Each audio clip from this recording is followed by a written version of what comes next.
Hello అండి, welcome to my channel Sanskrit lecturer Haima. మామూలుగా మనం సుభాషితాల గురించి మాట్లాడుకుంటున్నప్పుడు కొన్ని సంగతులు నేను మీకు చెప్పాను. సుభాషితాలు భర్తృహరి రాశాడని, భర్తృహరి 3 శతకాలు రాశాడని, నీతి శృంగార వైరాగ్య శతకాలని, శతకం అంటే 100 శ్లోకాలు ఉంటాయని, వీటన్నిటినీ రామాయణ భారతాలైతే కథలో కంటిన్యూటీ ఉంటుంది కాబట్టి వాటిని ముక్తకాలు అనమని, ఈ శ్లోకాలన్నిటినీ ముక్తకాలు అంటామని మనం చెప్పుకున్నాం కదా. అయితే ఈ సుభాషితానికి ఉన్నటువంటి ప్రాశస్త్యం ఏంటంటే, ఒక శ్లోకం ఉంది. ఏంటది? పృథివ్యాం 3 రత్నాని జలమన్నం సుభాషితం మూఢై పాషాణ ఖండేషు రత్న సంజ్ఞా విధీయతే అని. మామూలుగా భూమి మీద పృథివ్యాం 3 రత్నాన్ని 3 రత్నాలు ఉన్నాయట భూమి మీద. ఏంటవి? జలం, అన్నం, సుభాషితం. నీటిని వృధా చేయకూడదు అని చాలా చోట్ల రాసి ఉంటుంది కదా. అంటే వాటర్ అనేది చాలా ప్రీషియస్, చాలా విలువైనది అని. ముందు తరాలు కూడా నీటి ఎద్దడి లేకుండా ఉండాలి అంటే మనం ఎప్పుడు నీటిని వృధా చేయకూడదు అని కదండి. నీరు అనేది ఒక అమూల్యమైన రత్నమట. భూమి మీద 3 రత్నాలు ఉన్నాయి. జలం ఒకటి, అన్నం ఒకటి, సుభాషితం ఒకటి. అన్నం అంటే మనం తినే ఆహారం. అన్నాన్ని కూడా మనం వృధా చేయకూడదు. అన్నం పరబ్రహ్మ స్వరూపం అంటాం కదా.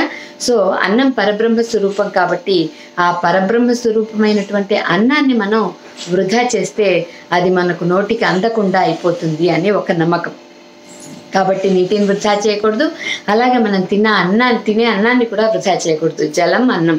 ఇంకొకటి 3వ రత్నం ఏంటంటే సుభాషితం. నీరు, అన్నము, సుభాషితం, ఈ 3 భూమి మీద ఉన్నటువంటి రత్నాలట.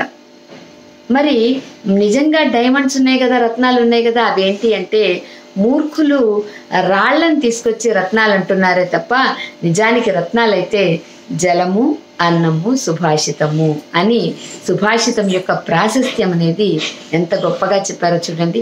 కాబట్టి ఇలాంటి సుభాషితాలన్నీ మనం తెలుసుకోవడం ఎంతైనా అవసరం. ఎప్పుడైతే మనం ఆ సుభాషితాలను తెలుసుకుంటామో, వాటిని ఎప్పుడైతే మనం ఆచరణలో పెట్టడానికి ప్రయత్నం చేస్తామో మనం ఆదర్శవంతులమవుతాము. ఎప్పుడైతే మనం ఆచరణలో పెడతామో మనం నలుగురికి చెప్పే అర్హత మనకు వస్తుంది. మనం ఆచరించకుండా ఇతరులకు చెప్పాలనే ప్రయత్నం మనం చేయకూడదు. కాబట్టి ఎప్పుడైతే మనం ఆచరిస్తామో ఇతరులకు చెప్పే అర్హత మనకు వస్తుంది. కాబట్టి వీటిని మనం రోజుకొక సుభాషితం, మంచి శ్లోకం నేను మీకు చెప్తున్నాను. ఆ సుభాషితాలను వినండి, చక్కగా అర్థం చేసుకోండి, ఆచరణలో పెట్టడానికి ప్రయత్నం చేయండి. మీరు ప్రయత్నం చేస్తే మీ పిల్లలకు మీరు చెప్పగలుగుతారు. తద్వారా వాళ్ళు రేపు మంచి పౌరులుగా తీర్చిదిద్దబడతారు. బాగుంది కదండి శ్లోకం. పృథివ్యాం 3 రత్నాని జలం, అన్నం, సుభాషితం మూఢై పాషాణ ఖండేషు రత్న సంజ్ఞా విధీయతే. రత్నం అని ఎవరు పిలుస్తున్నారు అంటే, దేన్ని పిలుస్తున్నారు అంటే మూర్ఖులు రాళ్లను రత్నాలుగా అంటున్నారు. నిజానికి రత్నాలు 3 ఉన్నాయి: నీరు, అన్నము, సుభాషితము. కాబట్టి వీటిని మనం వృధా చేయకూడదు. నీటిని వృధా చేయకూడదు, అన్నాన్ని వృధా చేయకూడదు. అలాగే సుభాషితాలను అర్థం తెలుసుకొని ఆచరణలో పెడితే మనం నలుగురికి ఆదర్శవంతం అవుతాం. తద్వారా రేపటి పౌరులు చాలా అందంగా, చాలా మంచి పౌరులుగా తీర్చిదిద్దబడతారు. బాగుంది కదండి. నా వివరణ నచ్చితే like, share and subscribe. Thank you.